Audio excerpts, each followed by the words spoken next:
नमस्कारम। स्वागत है आपका अरुण कुमार शर्मा वन थॉट के मंच पर। देश में वर्तमान घटनाओं के बारे में जो विचार विमर्श चल रहा है, उसी सीरीज में हमने एक एपिसोड इससे पहले बनाया था, जानकारियां और सूचनाओं की उपलब्धता की विवेचना। आज उसी सीरीज में, उसी क्रम में हम कुछ सूचनाएं और जानकारियां आपको देने की चेष्टा करेंगे रामलला मंदिर अयोध्या के विषय में। जैसा कि सभी जानते हैं, मंदिर वहाँ बड़े जोर शोर ढंग से बनाया जा रहा है और उस मंदिर में जो धार्मिक दृष्टि से सामान होना चाहिए या जिन जिन वस्तुओं की हमें ज़रूरत पड़ती है, उस विषय में हम बात कर रहे हैं। ऐसी सूचना मिली है कि वहाँ पर एक 600 किलोग्राम का एक घंटा रखा जाएगा, जो कि रामलला मंदिर के अंदर स्थापित होगा।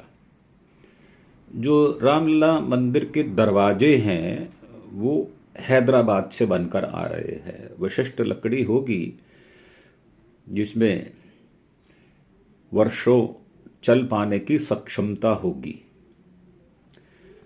और राम जी का ससुराल जो है, वहाँ से भी मधुबनी आर्ट वर्क किया हुआ कुछ पेंटिंग, जिसमें बहुत सारी रंग जो है, जो वाटरप्रूफ कलर होंगे, और एक मंडारा आर्ट होता है जो कि बहुत उच्च श्रेणी का गिना जाता है। हरिद्वार से कुछ कलाकार वहाँ पर उनको उल्लेखित कर रहे हैं।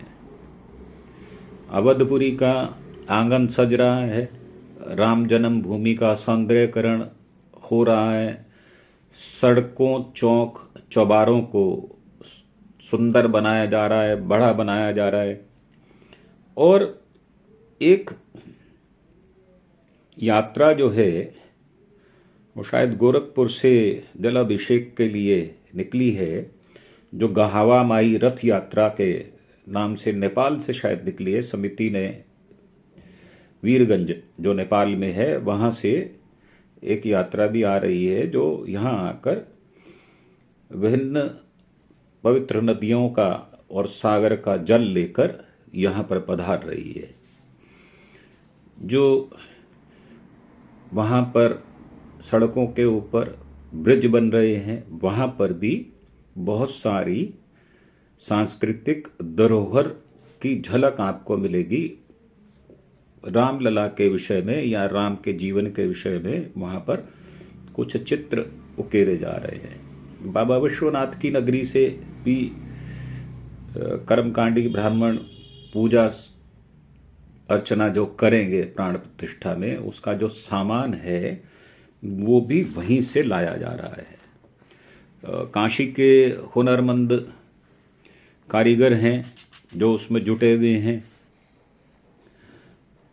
और एक खास नगाड़ा जो कि 450 किलो का होगा,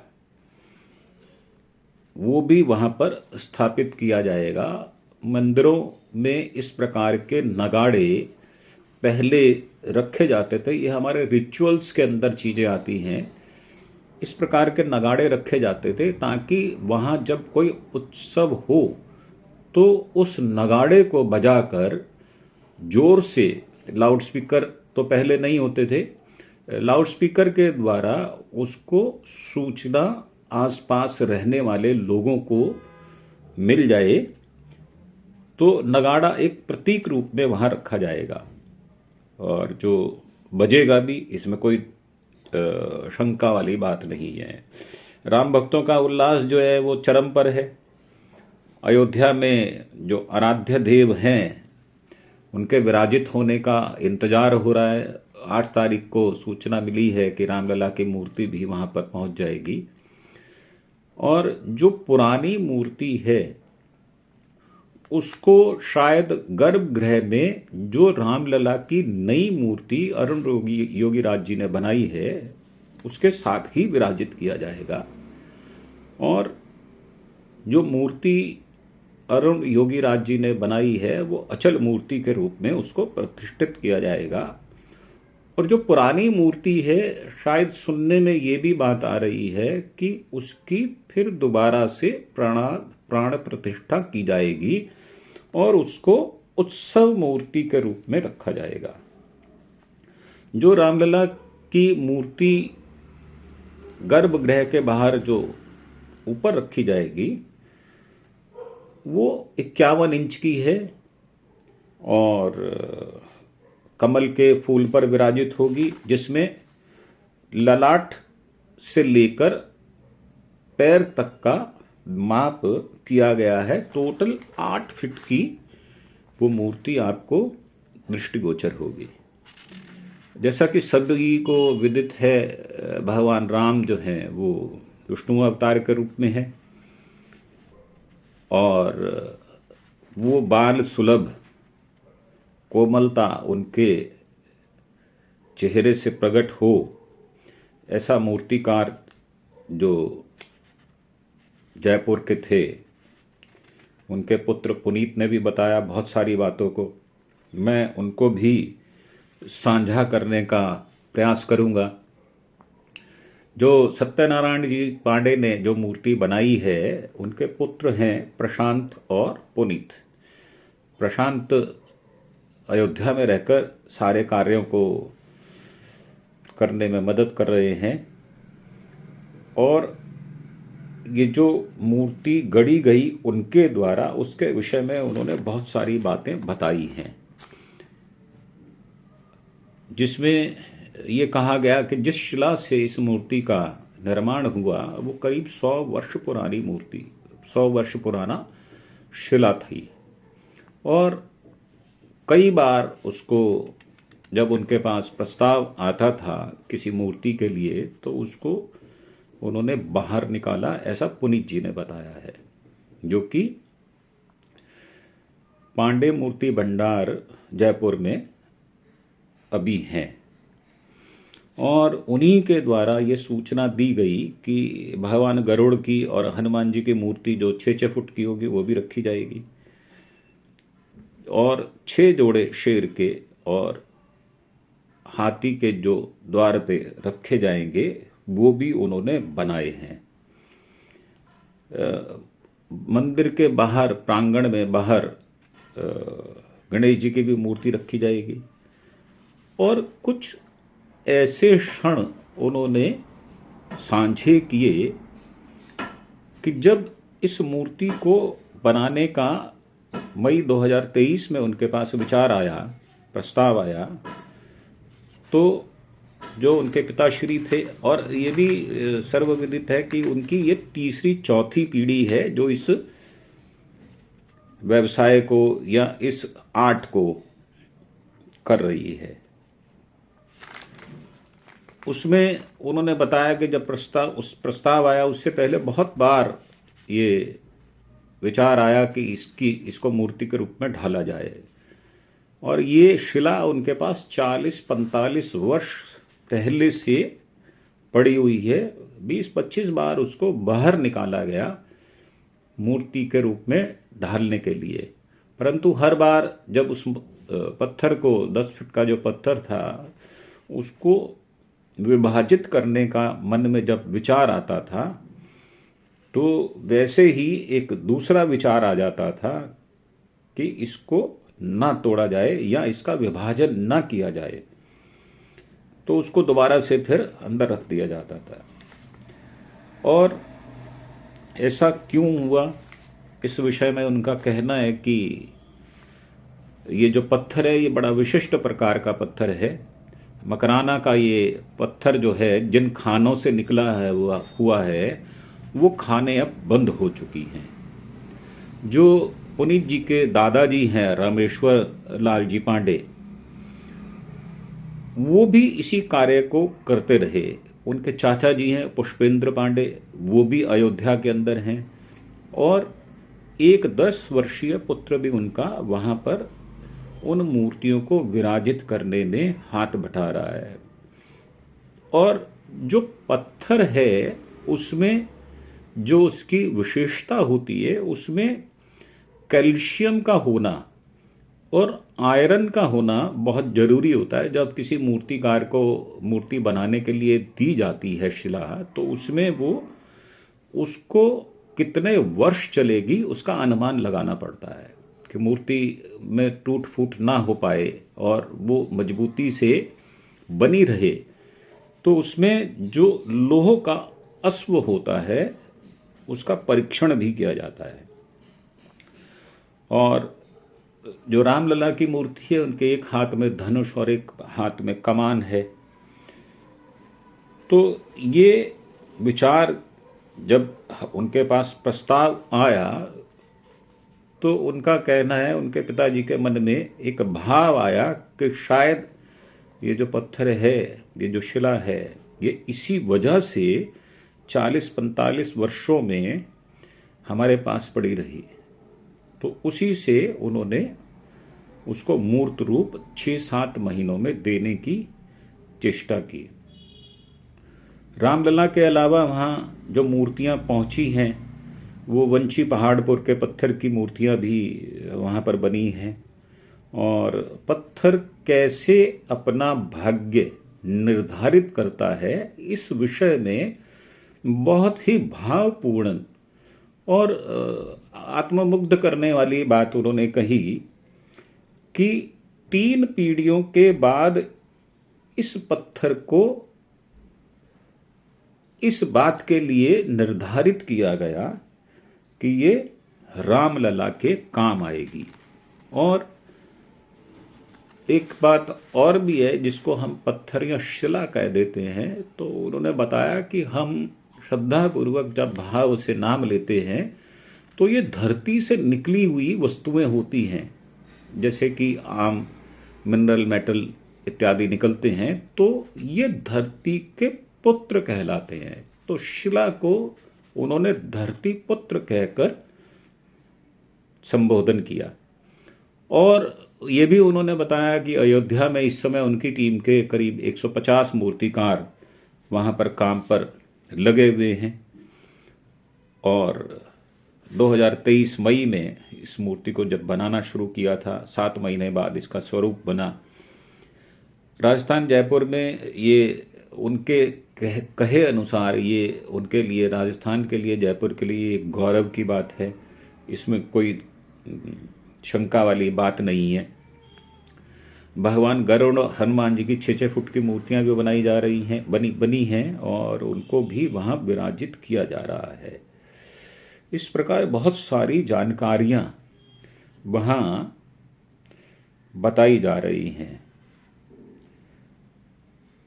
जब इस मूर्ति को बनाने का विचार आया तो एक मन में ये भी भाव था कि बाल सुलभ जो खुशी होती है वो मन में वो उस मूर्ति से प्रकट हो, ऐसा विचार भी रहा। और ये बात बहुत भावपूर्ण और बहुत महत्वपूर्ण हो जाती है कि वो मूर्ति सबको आकृष्ट करे, ऐसी भावना लेकर जब उन्होंने उस मूर्ति को बनाना शुरू किया तो उनका जो दैनिक दिनचर्या रही, वो रात को 1:30 बजे उठ जाया करते थे नित्य क्रम से निवृत्त होकर।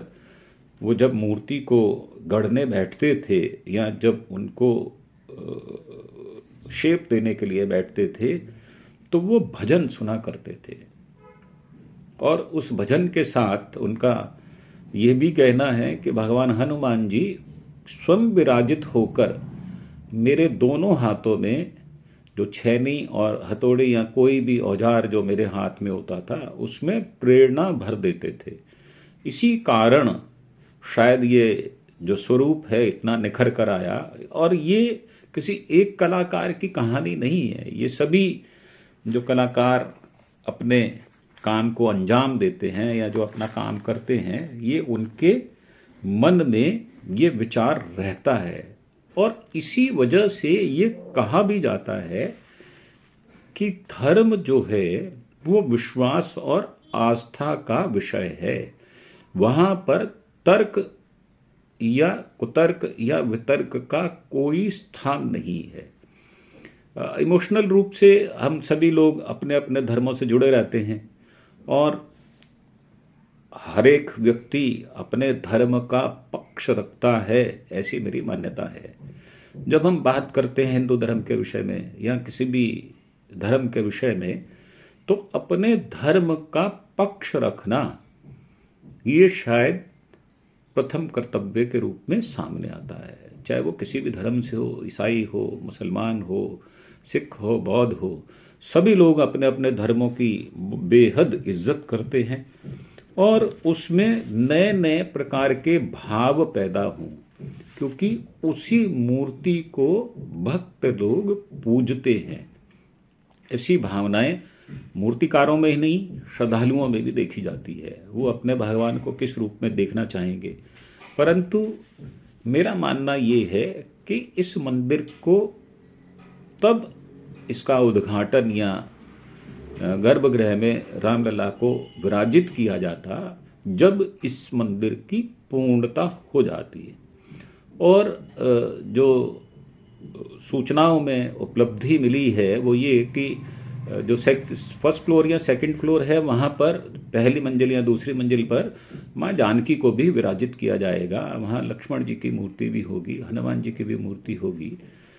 तो हमारे यहाँ जो वास्तु में अनुसार जो मंदिर बनाए जाते हैं उसमें नींव का भी बहुत महत्व होता है। नींव से लेकर जो मंदिर के गुंबद बनते हैं, जो पताका रखी जाती है, उसका विशेष तौर पर ध्यान रखा जाता है। जैसे आप जगन्नाथ मंदिर जाएं तो आपको पताका के विषय में बहुत सारी सूचनाएं मिलेंगी, बहुत सारी ऐसी आश्चर्यजनक बातें आपको पता चलेंगी कि जगन्नाथ मंदिर की जो पताका है वो विपरीत दिशा में, हवा की विपरीत दिशा में बहती है। ऐसा मैंने स्वयं अपनी आंखों से इसी दिसंबर में 2023 में भी देखा है। और मैंने उस मंदिर में रहकर 2 दिन उस मंदिर को मैंने निरीक्षण किया और बहुत सारी विशेषताओं का वहां पर जो उल्लेख किया जाता है उनको अपनी आंखों से भी देखा।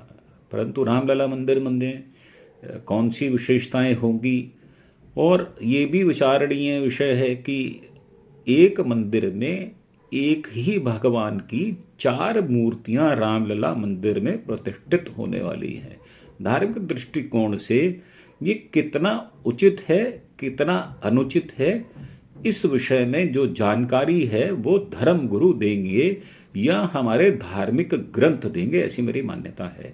हाँ, ये मेरा मानना अवश्य है। जैसे हम अपने घर के मंदिर में भगवान गणेश की 3 मूर्तियां एक साथ रख के पूजित नहीं करते, एक साथ 3 मूर्तियों का पूजन नहीं होता, ये निषेध होता है धार्मिक दृष्टि से। तो मेरा मानना ये है कि वहां पर इस प्रकार की सूचनाओं का अभी अभाव है, उसके विषय में कोई जो विचार हैं वो बाहर नहीं आ रहे, उसको बहुत सीक्रेट ढंग से, टॉप सीक्रेट ढंग से रखा जा रहा है। और ये क्यों छिपाया जा रहा है, इसकी क्या औचित्य है, ये मेरी समझ से बाहर है। मेरा मानना ये है कि जब हम धर्म के लिए, जनता के लिए, जनार्दन के लिए, जब हम पब्लिक के लिए, श्रद्धालुओं के लिए किसी धार्मिक मंदिर को बनाते हैं तो उसकी सारी बातें सार्वजनिक होना ये आवश्यक होता है। उसमें छिपाना क्या, क्योंकि जो चीज सबके सामने आने वाली है वो वैसी ही सामने आनी चाहिए जैसे निश्चित किया गया। कई बार देखा जाता है कि जब मंदिर को निर्माण करते हैं तो वहाँ वित्तीय संकट होने के कारण हम बहुत सारे रद्दोबदल अंतिम क्षणों में करते हैं, परंतु रामलला मंदिर में ऐसा कोई विषय मेरे ध्यान में आता नहीं है। वित्तीय का कोई कमी यहाँ पर नहीं है। वित्त बल्कि साउथ के एक मंदिर है, वहां से 1 अरब रुपया, 100 करोड़ रुपया देने की प्रस्ताव भी मंदिर के ट्रस्ट को मिला है और बहुत सारे लोगों ने 1-1 करोड़ रुपया दिया है। इस विषय में मैं ना पढ़ के मेरा कहना ये है कि मंदिर को जब संपूर्ण रूप से बना लिया जाता, उसके बाद उसका उद्घाटन होता, तो शायद वो ज़्यादा उचित होता। उसका कारण है कि वास्तु के अंदर हमारे बहुत सारे नियम होते हैं। जब एक मंजिल पर भगवान को प्रतिष्ठित कर दिया जाता है और उसके ऊपर प्रतिष्ठित होने के बाद जब हम कंस्ट्रक्शन करते हैं, निर्माण करते हैं, तो जो निर्माण करने वाले मजदूर या कारीगर होते हैं, तो वो विभिन्न प्रकार के कार्य करते हैं। उसमें कौन सा कार्य शुद्ध रूप से किया जा रहा है, और भगवान के मंदिर के ऊपर, मतलब हम ये ऐसा मानकर चलते हैं कि भगवान सर्वश्रेष्ठ हैं, वो भगवान हैं। और भगवान राम 12 कला संपूर्ण थे, त्रेता युग में पैदा हुए, और त्रेता युग में पैदा होने से पहले भी राम का नाम रहा होगा, ऐसी मेरी मान्यता या मेरा मन कहता है। कारण जब दशरथ जी ने पुत्रष्टि यज्ञ किया और उसके बाद जो फलस्वरूप उन्होंने उस पुत्र की प्राप्ति की, तो राम का नाम सुझाई कहाँ से दिया उनको, किस प्रकार से राम के नाम का विचार आया। और एक विचार ये भी है, हमारे ग्रंथों में भी ये कहा जाता है कि राम से पहले राम का नाम, मतलब राम के उत्पन्न होने से पहले राम जी का नाम था, इसीलिए इस राम के नाम का चयन किया गया होगा दशरथ महाराज जी द्वारा।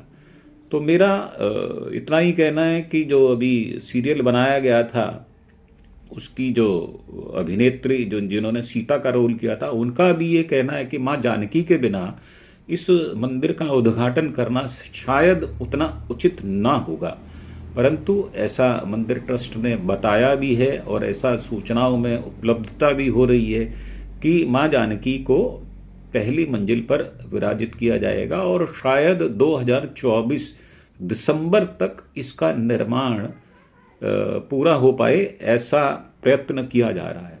तो मैं इस विषय को इन प्रश्नों के साथ यहीं छोड़ना चाहता हूं और अपनी वाणी को विराम देना चाहता हूं कि आप विचार करें कि धार्मिक दृष्टि से मंदिर को बनाया जाए या राजनीतिक की जो उठापटक है उसको ध्यान में रखकर इस मंदिर का प्रतिष्ठान के रूप में प्रतिष्ठा की जाए।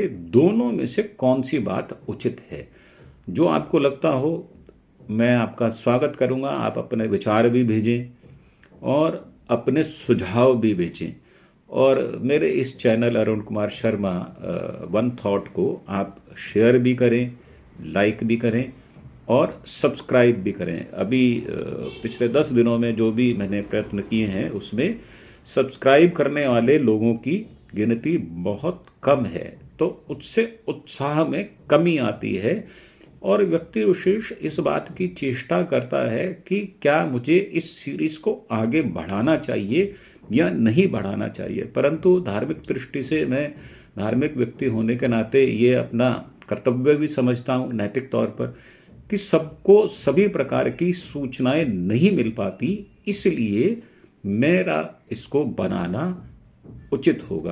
तो एक बार फिर से मैं प्रार्थना करते हुए आपसे आज्ञा चाहूंगा और वाणी को विराम दूंगा कि मेरे सारे एपिसोड्स को आप लाइक करें, ध्यान से सुने, जहां कोई गलती हो उसमें सुधार का आप विचार मुझे अवश्य प्रेषित करें। आपका स्वागत होगा। धन्यवाद। जय भारत, जय हिंद।